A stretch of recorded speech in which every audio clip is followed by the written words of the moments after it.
ये एक second type का एचवीएसी डिजाइन है जो मैं अभी बताने लगा हूँ। इसको कहते हैं मिनी स्प्लिट एचवीएसी सिस्टम। ठीक है, तो इसमें नॉर्मल हमारे घरों में भी जैसे नॉर्मल एसीज लगेंगे, पर ये डिफरेंट एसीज हैं, ये हॉट कोल्ड दोनों वाले हैं। और इनका एक एक्सटीरियर यूनिट होगा। ठीक है, तो ये मैं बता देता हूँ। इसमें क्या होगा, एक ये हमारे पास एक टेबल गिवन है, ये ग्रुप में भी डला हुआ है। तो और कोई टेबल यूज नहीं करना। इस टेबल के हिसाब से जो वैल्यू आएगी वही हमने यूज करनी है। ठीक है, तो सबसे पहले मैं ये बता देता हूँ कि ये लगेंगे कहाँ कहाँ। ये लगेंगे लिविंग रूम में, डाइनिंग किचन जो भी है, या कोई भी रूम है जैसे बेडरूम्स हैं वहां पे लगेंगे। ना ये लगेंगे किचन में। मतलब जहां जहां हम अपना टाइम स्पेंड करते हैं, जैसे घरों में भी टाइम स्पेंड करते हैं, जैसे किचन, मतलब डाइनिंग किचन है, अगर डाइनिंग किचन कंबाइंड है तो वहां एक लगा दो।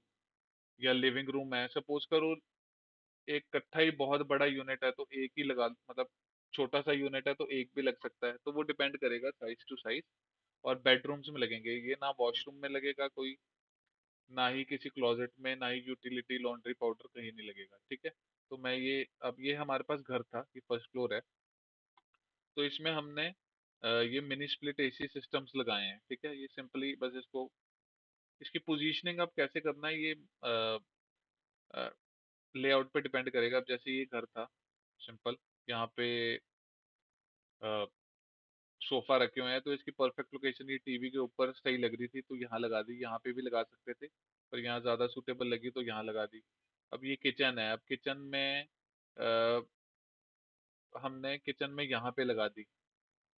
मतलब कैबिनेट्स के ऊपर स्पेस होगी तो कैबिनेट की स्पेस के ऊपर लगा दी। ठीक है, या कोशिश करनी है वैसे कैबिनेट्स के ऊपर ओवरलैप ना करे। अब यहाँ पे कोई और चॉइस नहीं थी, यहाँ पे बहुत ज्यादा दूर हो जाता और यहाँ पे वॉल्स नहीं थी, तो हमने यहाँ पे प्लेस कर दी, नहीं तो थोड़ा यहाँ पे भी कर सकते थे। ठीक है, एक यहाँ पे लगा सकते थे, एक यहाँ पे लगा सकते थे। ठीक है, तो इस तरह से हमने ये स्प्लिट एसी। अब इसकी बात रही वैल्यूज की, तो वैल्यूज के लिए सिंपली हमने अ, इसके साइज के हिसाब से, जैसे ये लिविंग रूम का अब बनाने लगा हूं मैं। ठीक है, अब लिविंग रूम का साइज है,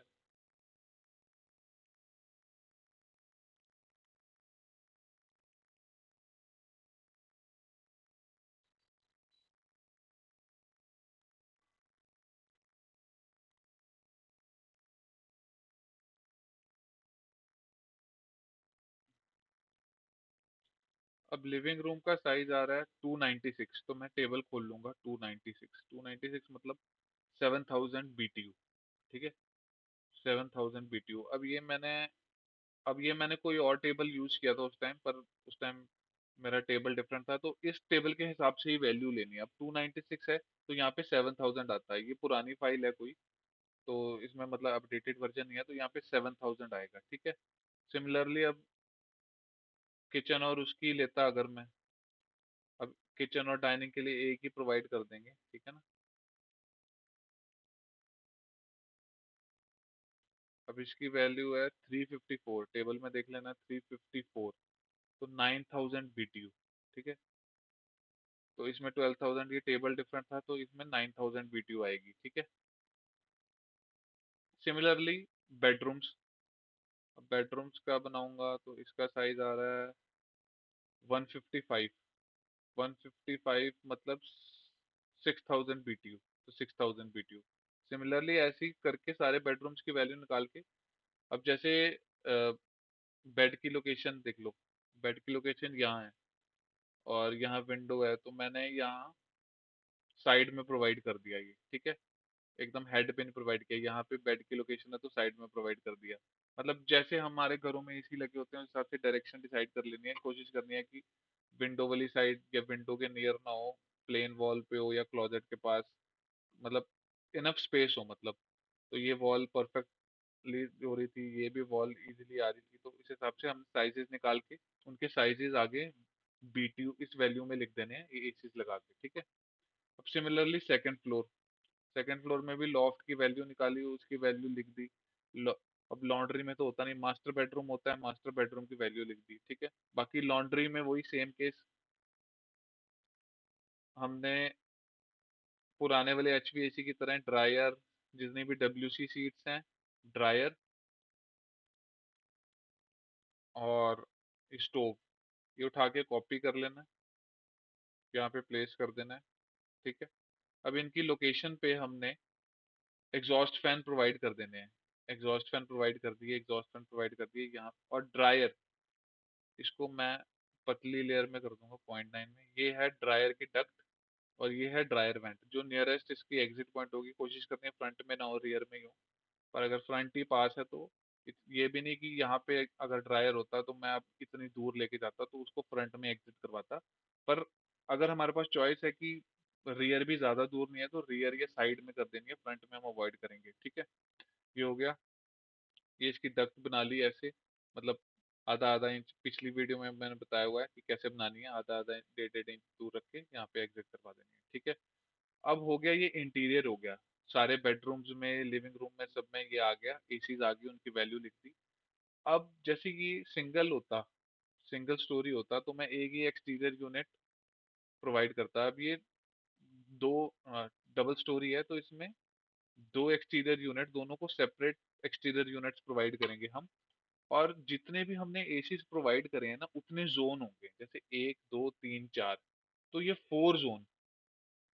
तो ये फर्स्ट फ्लोर जो है वो 4 जोन है। तो हम ये टेक्स्ट जरूर लिखेंगे, 4 जोन फर्स्ट फ्लोर। और इनको टोटल वैल्यू ऐड कर लेंगे, 6000, 5000, 9000, जो टोटल वैल्यू आएगी उसको लिख देना, इतना बीटीयू हीट पंप है। मतलब जितने एसीज लगे हैं उतना जोन, और उनकी total value BTU heat pump, और ब्रैकेट में लिख देना कहाँ कहाँ प्रोवाइड किया, living, dining, kitchen, bedroom 2, bedroom 3, जहाँ जहाँ प्रोवाइड किया वो लिख देना। उसका ये एक्सटीरियर यूनिट आ गया। अब ऊपर दो ही एसी प्रोवाइड किए थे, 2 जोन, उसकी वैल्यू ऐड करके ये लॉफ्टर एंड मास्टर बेडरूम। तो ये दोनों के प्रोवाइड कर देना। इनकी लोकेशन भी देख लेनी है, फ्रंट में नहीं होने चाहिए, कोशिश करना पोर्च में भी ना हो। तो इसकी ये रियर लोकेशन परफेक्टली हो रही थी, इसको कहीं भी रख सकते थे, यहाँ भी रख सकते थे। मतलब ज्यादा ये देखना है कि विंडो से ओवरलैप ना करें, या डोर के पास है, ये इजिली एक्सेसिबल भी है। तो इसकी लोकेशन ये ठीक थी। ठीक है, तो ये बहुत ज्यादा सिंपल है, बहुत ज्यादा मिनी स्प्लिट एसी सिस्टम। इसमें हम थर्मोस्टेट्स नहीं प्रोवाइड करते, तो क्योंकि ये तो सिंपली रिमोट से ही चलेंगे। ठीक है ना, सिंपल नॉर्मल एसीज हैं जैसे हमारे घरों में होता है। तो एक बारी मैं एक और बारी ओवरव्यू दे दूं, इसके साइजेस निकाल लेना, और ये जो टेबल ग्रुप में गिवन है ये सेव कर लेना है, इसी के हिसाब से वैल्यूज प्रोवाइड करनी है। और एग्जॉस्ट फैन वही जैसे बताया था, जितनी भी डब्ल्यू सीज हैं या जितने भी स्टोव हैं वहाँ उसके ऊपर आ जाएगा। ड्रायर का भी सेम डक्ट आएगी और वेंट आ जाएगा। ठीक है, और दोनों एक्सटीरियर यूनिट आएंगे, जितने एसीज हैं उतने ही जोन होंगे, और अगर 2 स्टोरी है तो दोनों के अलग अलग एक्सटीरियर यूनिट्स होंगे। ठीक है, तो ये हो गया हमारा मिनी स्प्लिट एसी सिस्टम। और इसका लेआउट सेट करने वक्त इसका लेजेंड भी अलग है, तो ये लेजेंड इसका चेंज करना बहुत ज़्यादा ज़रूरी है। ये वाला यूज़ कर लेना, ये फाइल भी मिल जाएगी स्प्लिट वाली। तो ये बहुत ज़्यादा सिंपल है।